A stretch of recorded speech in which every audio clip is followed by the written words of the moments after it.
Last week was the magic of pour day. You know it's even more magical? Frame day.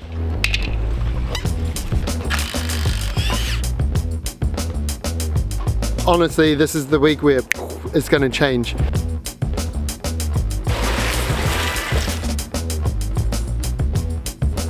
It's like a, did what I put on paper come to life properly? We are gonna need some wheat picks. Come to me like 20. Corner there becomes your governing point. In the middle. 39 over there and yeah, in the middle. This like lines up perfectly with the bush.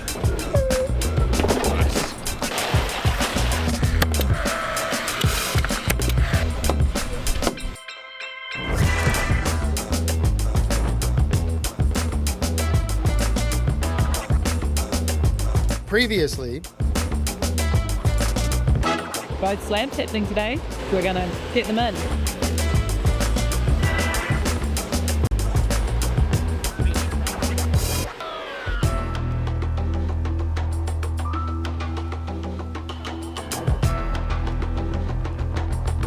Strip the boxing in a couple of days and then frames next week.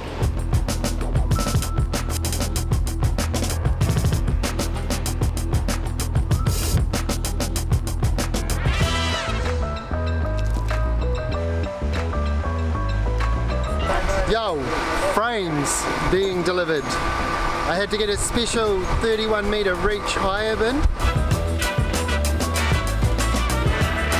to crane them all the way over there and there.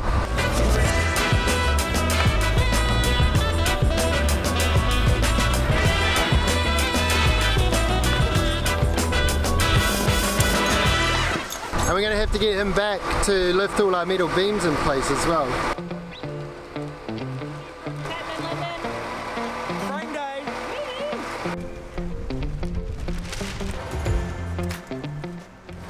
What's he up to, guys? He's a man on a mish. What's happening back?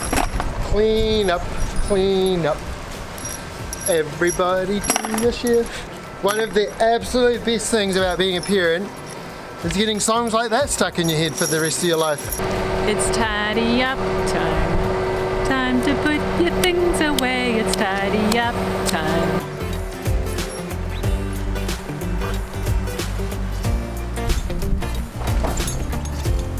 Super exciting to have frames, and that means on Monday, weather permitting, we are going to be ripping into it. How good?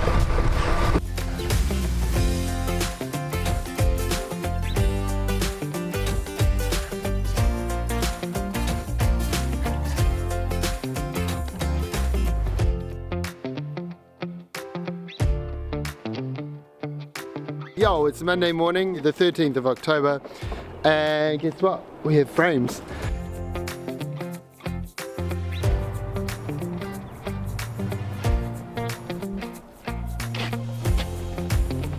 Honestly, this is the week where it's going to change.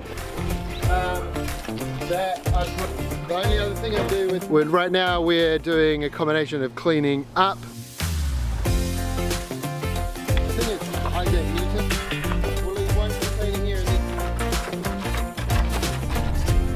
Because that's super important, and we're running some string lines to double check our measurements. Once we're happy with all of that, we will lock in grid lines. We're using the NZ Builder framing checklist, and we're going to follow that process. What we do is run a line through there.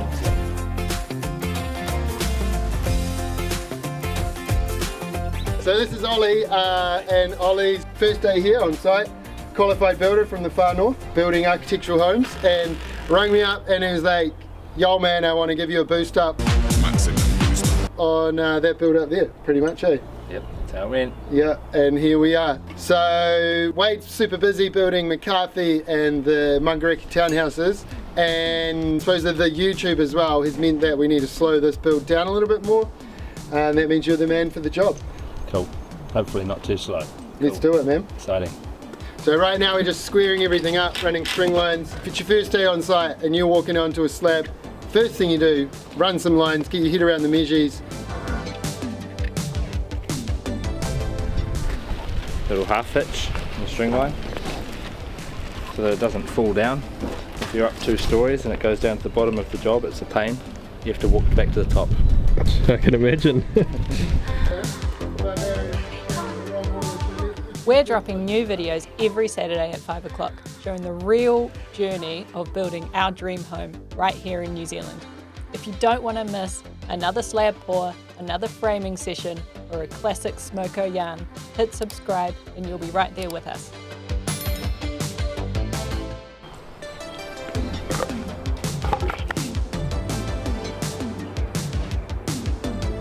So we got the big tape and we're trying to make a triangle. So your right angle triangle, your longer side of your triangle, the angle, I think that's called the hypotenuse, that forms a diagonal. So on the plans there's a measure for that. We know how wide that should be, we know how long that should be. If you add those two together, we should know how that is. We can also use 3, 4, 5. So we can come out 3 meters or any variation of that. So if we came out 6 meters this way, we'd do a mark, and then we'd go 8 meters that way, do a mark. That would mean that part can be 10 meters, 3, 4, 5. Real simple rule you can follow. In 100 mil increments, you can do it in meter increments or anything in between. Say put in 100, but I can do whatever. Yeah, see how here, I'm not 100, 1,000, I'm holding it bang on 1 meter. Yeah. The reason for that is I can hold it bang on the 1,000 line, which is more accurate. Yeah, bang on there. You? Great.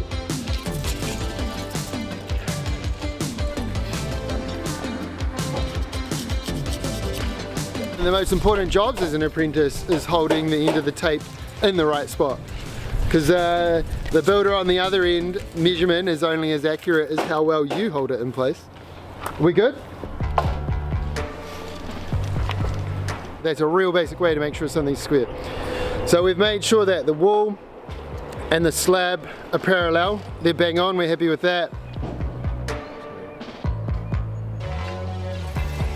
So now we're gonna double check all our widths. Once we're happy with that, we'll snap some lines. So we're happy that that's parallel. We're happy that that's square. Yeah, well, I mean, we've got that diagonal, that's not yet. Because that will also be on the plans.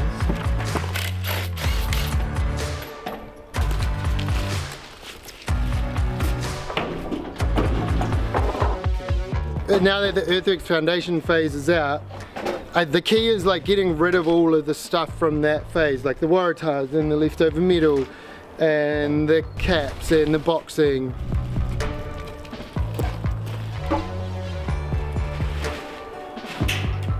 Basically getting rid of all that stuff, get that back to the yard, get that nice and sorted, so that anything here is here to build the house. So we've got a denailing station going here.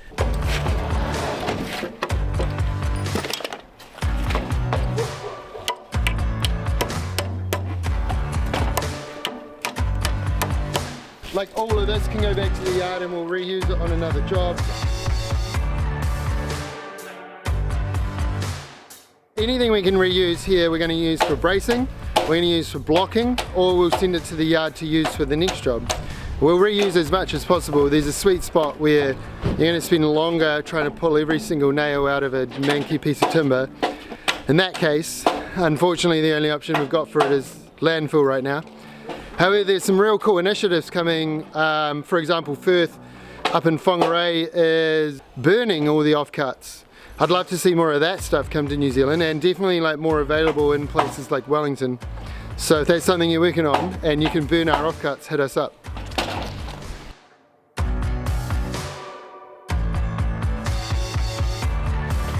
Basically, anytime you start with frames, you've got to pick a starting point. Today is super easy for us because we don't have all of the garage pad frames here. So we'll pop down on the master, we'll get that corner there nice and straight. We'll work backwards from there. The beauty of split level is you can kind of chop it into 3 and do each part.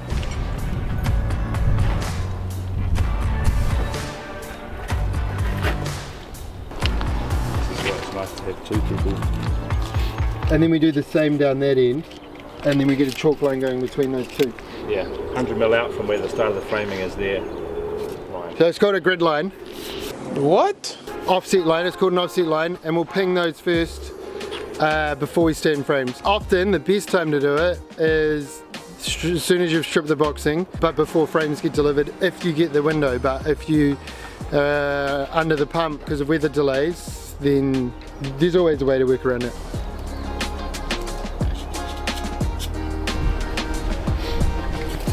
This is also why you keep the profiles up until you have stood frames. So the profiles are those timber things with the string line. See how even now that we've got a slab down, we're still going back to our string line. We'll still use that string line to get the bottom plate down. We'll use the string line to make the bottom plate straight. We then plumb it up. We use a string line to make the top straight, and then we lock it off. Then we can get rid of the profiles.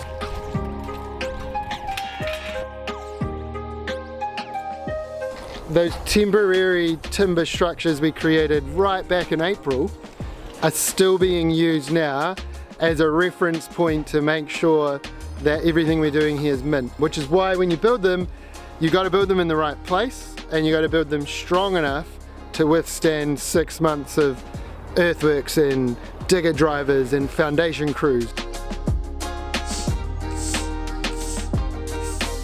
Next step, we're going to give this slab a quick clean, dry, and then we'll get some chalk down.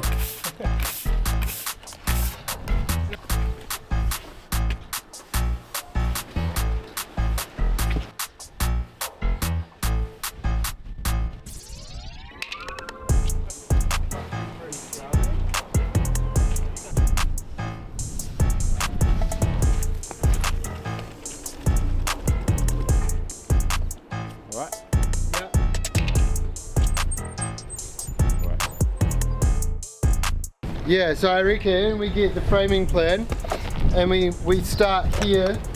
Well, I would start with this wall and then that wall, tack it all together, get it being an L, and then we can start peeling it out from there. Okay.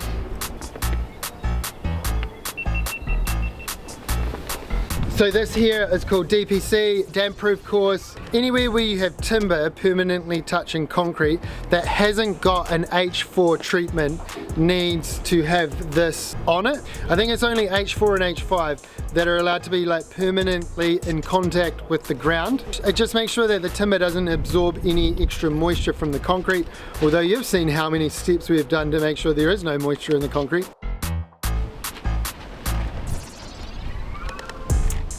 On the external side, we've got 6x2 framing, and that's for two reasons. That was required from a structural point of view because of the height of some of the areas and the wind zone here, and was also means that I can get more insulation in the external wall. We did look at removing all the dwangs and putting a structural batten on the outside. However, in the end, we found the sweet spot was to go 6x2 framing. We're going to do jib weather line on the outside. We're going to beef up the insulation on the inside, and then we're going to be super warm and cozy. Can I have your hammer?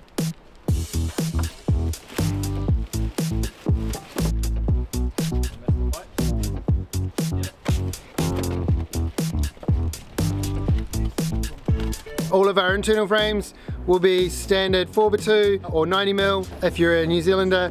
And here on that build up there we're using J-frame. I love J-frame because it's dead straight. J-frame is kind of like plywood but for framing. It's like laminated. You can see it here. You can see all the layers of lamination, but you don't need to know any more about that because we're going to the factory to watch it get made. Let's get back to standing frames.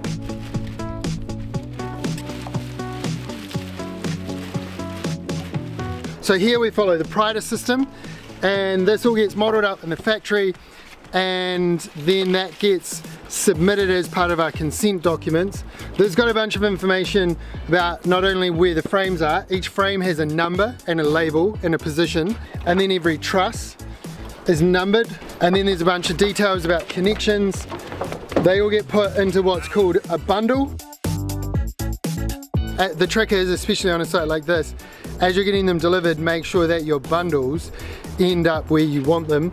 And like everything, double, triple check because what this was saying and how it's working on site was different. Thankfully we caught it, we managed to move it all around. The next bit is now getting to the bottom of the stack to find the starting frame. Here in the hut, every site throws up something different. Some are on the flat and some are on the hills. We've built over 80 homes now. Whatever your section's got, we've been there, done that, and we'd love to talk about building your place.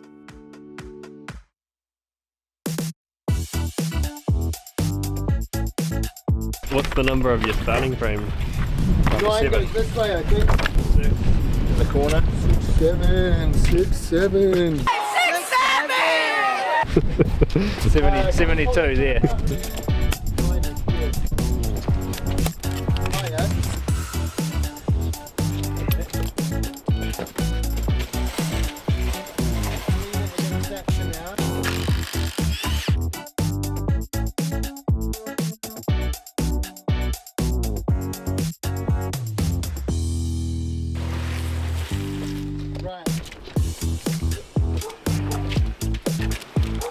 Come to me like 20. Oh, my boots have holes in them.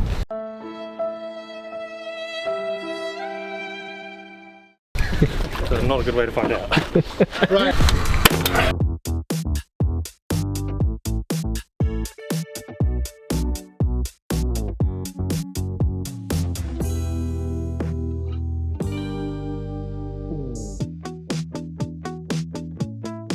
First time seeing it framed. I know. The cool thing about frames is they're like picture frames of you as well, which it sounds real crazy, but by putting a picture frame on it, you now make it like a living painting, and it like amplifies certain spots. Pretty cool. Anyway, I should help.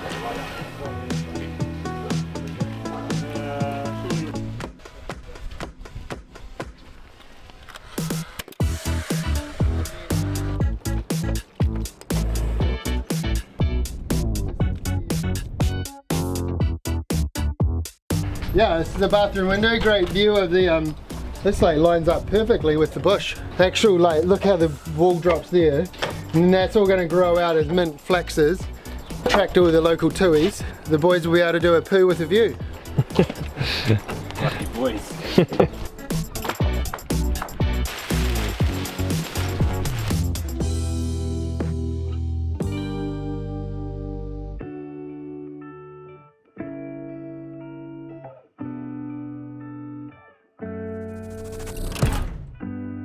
Yo, sign up squad. How good is it to see framing going up on site? Stand here and look at this. That's the future master bedroom view. Is amazing. And getting a feel for the shape. The thing is, it looks okay on paper, but until it actually pops up, you don't know if you've made the right decision or not. And that's the real hard thing about doing a big project like this, is that it can make sense on paper. The process is obviously always 2 steps forward, 1 step back, twice as long as you thought. And then you're never quite sure until you're actually standing here. So I'm real glad we put so much thought into the planning phase, and it's starting to pay off. I'm also stoked for the sign-off squad members, Corey, Rick, Jim, Stephen, Plunge, Michael and Stephen. Welcome to the club. I've just recorded this morning a day in the life behind the scenes, what happens when I'm rocking up, some of the raw unpolished stuff. We are going to keep posting that for you guys. We're going to come up with a way of showing you that that's different from the normal videos, but there's absolutely no pressure to sign up for that. And if all you do is watch to the end of these very videos and you chuck a comment below, that's more than enough, and that helps us out. And we still read every comment, and we're going to keep making free to the world videos about the whole process start to finish.